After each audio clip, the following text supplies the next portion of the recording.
राधे राधे। आज हमारा परम सौभाग्य है इस वृंदावन धाम के पावन क्षेत्र में, और क्योंकि ये कहा जाता है भगवान की स्वयं की भूमि है, भगवान का क्रीड़ा स्थली है और भगवान साक्षात निवास करते हैं। और ऐसे दिव्य स्थान पे हमें सुश्री अनुराधा पांडे जी मिली हैं और जिनके माध्यम से कई सारी भागवत कथाएं भी की गई हैं। और मात्र 8 वर्षीय आप हैं।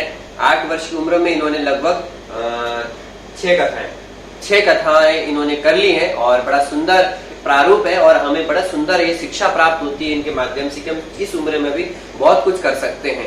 तो आइए जानते हैं सुश्री अनुराधा जी से कि आपको ऐसी प्रेरणा कहाँ से जागृत हुई कि इस छोटी सी उम्र में आप अपने पढ़ाई के साथ साथ ये भागवत का भी अध्ययन करें और लोगों के पास जन जन में भगवान की लीलाओं को कैसे प्रसारित करूं, इस चीज की मन में जागृति और उत्कंठा या आपके मन में इच्छा कैसे पैदा हुई कि हम कैसे मैं करूं ऐसी चीज? श्रीधाम वृंदावन में मेरा जन्म हुआ और भगवान की कृपा से ही भागवतिक वातावरण और संस्कृत में वातावरण में मैं बड़ी।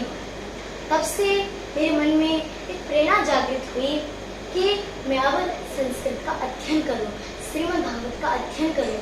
तब से फिर मैंने श्रीमद् भागवत जी का अध्ययन करना प्रारंभ। बड़ा सुंदर। देखिए इस उम्र में ही, क्योंकि हम भागवत कथा में सुनते थे ध्रुव जी ने छोटे सी उम्र में भगवान को प्राप्त किया, प्रहलाद जी ने छोटे सी उम्र में भगवान को प्राप्त कर लिया। और उन्होंने बोला है कुमार आचरित प्राज्ञा कि कुमार अवस्था से ही जब हमारे बोध अवस्था आ जाए तब से हमें भगवान की प्राप्ति के लिए, उनको पाने के लिए हमें साधन करने चाहिए। तो ये सिद्ध यहाँ पे करके दिखाया इन्होंने कि इस छोटी सी उम्र में भगवत प्राप्ति के लिए हम कैसे कैसे कर सकते हैं। क्योंकि स्वयं ज्ञान पाना तो पा सकते हैं, लेकिन वो ज्ञान पा के लोगों तक जन जन तक पहुंचाना इस छोटी सी उम्र से ये बहुत ही सौभाग्य की बात है। बहुत ही सुंदर आप ये कार्य कर रही हैं, जन जन तक पहुंचा रही हैं। और जबकि देखा जाता है कि इस उम्र में ज्यादातर बच्चे सब मोबाइल में और खेलने कूदने में ऐसी बिजी रहते हैं, लेकिन आपको मन नहीं करता खेलने का बाहर जाकर? ऐसे नहीं, उतना मन नहीं लगता मेरा जी। मैं कभी कभी खेलती हूँ, इतना नहीं खेलती। मतलब स्वास्थ्य की दृष्टि से थोड़ा बहुत व्यायाम की दृष्टि से खेल लेती हैं, लेकिन उसी में लिप्त नहीं रहती। यहाँ का भी भागवत भी आप अध्ययन कर रही हैं और बाहर आप चतुर्थ कक्षा में पढ़ रही हैं। तो दोनों अध्ययनों को, दोनों पढ़ाइयों को सामंजस्य में मिलाकर दोनों को साथ लेके चलने में आपको समस्या नहीं आती? नहीं, थोड़ी बहुत कठिनाई होती है जी। अब जब मैं विद्यालय से पढ़ के घर में आती हूँ तब घर में संस्कृत में वातावरण और भागवतिक वातावरण होने के कारण मेरे कान में स्वतः ही संस्कृत के शब्द पड़ जाते हैं, भागवत के श्लोक पड़ जाते हैं।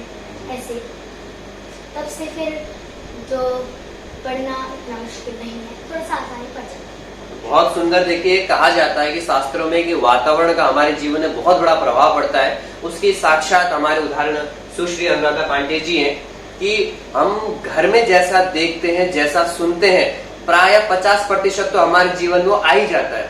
बस 50% करने को रह जाता है। उसके उदाहरण ये है, क्योंकि हम देखते हैं घर में आजकल के समय में क्या करते हैं, माता पिता, दादा दादी, भाई भाई आपस में लड़ते रहते हैं, इधर उधर अपशब्द प्रयोग करते रहते हैं। तो हम बच्चों को देखते हैं कि छोटी सी उम्र में अपशब्द उनके मुख में आ जाता है।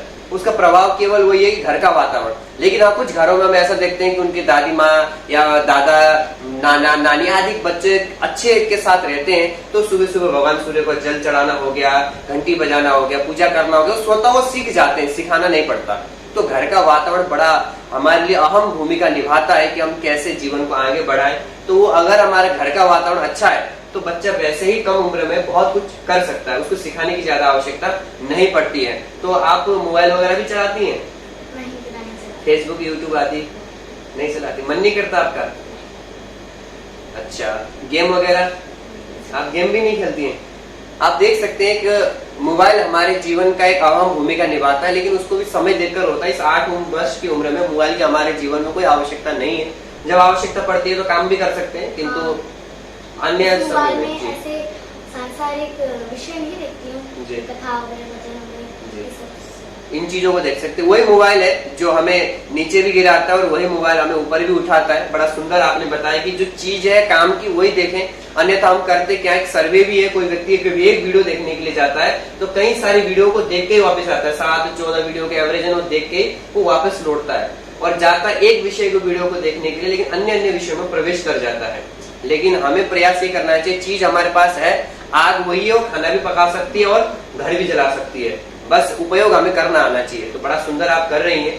तो आप जैसी कई सारी बालिकाएं या बालक अभी छोटी उम्र के हैं, तो उनको आप क्या कहना चाहेंगे? क्योंकि आप YouTube के माध्यम से आपको बहुत सारे लोग देख रहे हैं और आपको भी एक प्रेरणा स्रोत मानते हैं, आइडियल मानते हैं, तो आप क्या कहना चाहेंगे उन सभी के लिए? देखिए, वो सभी हैं तो ज्यादा मोबाइल ना चलाएं, मोबाइल देखें और थोड़ा कम देखें। जैसे मोबाइल देखना है तो सांसारिक कार्यों को ज्यादा ना देखें, कार्टून हो गया, गेम हो गया, यूट्यूब हो गया इत्यादि, ये सब ना देखें। भगवान की लीलाएं भी आती हैं मोबाइल में, कार्टून नहीं आए वो नहीं है, भगवान के लीलाएं भी आती हैं, भगवान का भजन भी आता है, उसमें अनेक अनेक कथावाचकों का वीडियो भी आता है वहाँ पे, वो भी आप सुन सकते हैं। बस आपको वही कार्टून गेम ये सब खेलना वो नहीं है, आप भगवान का भजन करिए। देखिए, माता पिता संस्कारी हो तो उनके बेटे खुद संस्कारी हो जाते। माता पिता रोज सूर्य को जल चढ़ाते हैं तो बच्चे देखते हैं अपने माता पिता को क्या कर रहे हैं, वही सीख जाएंगे। इसलिए बच्चों को वो सिखाना बिल्कुल नहीं पड़ता है, बेटा ये सब करो, खुद करते हैं। बहुत सुंदर। और आप सभी के मध्य एक चीज और मैं बताना चाहूंगा, अभी जिन्होंने घर की वातावरण के विषय में बताया, तो बड़ा सुंदर सौभाग्य है जो पूज्य पिताश्री हैं वो संस्कृत अध्ययन कराते हैं, कई सारे वो शिविर भी लगा चुके हैं, तो उसका प्रभाव देखिए कितना सुंदर है। सुश्री अनुराधा पांडे जी संस्कृत भी बोलती हैं, बड़ा सुंदर संस्कृत बोलती हैं, और क्योंकि ये विषय हिंदी का है तो हम हिंदी में वीडियो बना रहे हैं, किंतु संस्कृत बड़ा सुंदर बोलती हैं। और जब इनका संस्कृत हम सुनते हैं तो बड़ा अच्छा लगता है, बड़ा आनंद आता है, ऐसा लगता है मन में मिश्री भूल गई।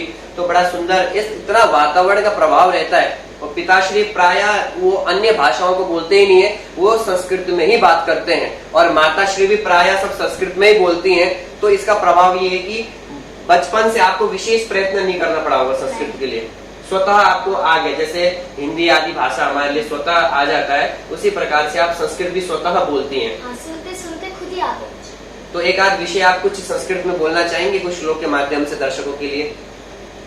जैसे किसी से पूछते हैं आपका नाम क्या है, इसमें बोलते हैं भवतः नाम किम, जैसे लड़की है भवत्याः नाम किम, फिर उत्तर मिलता है मम नाम योगेशः, मम नाम कृष्णः, मम नाम राधा इत्यादि।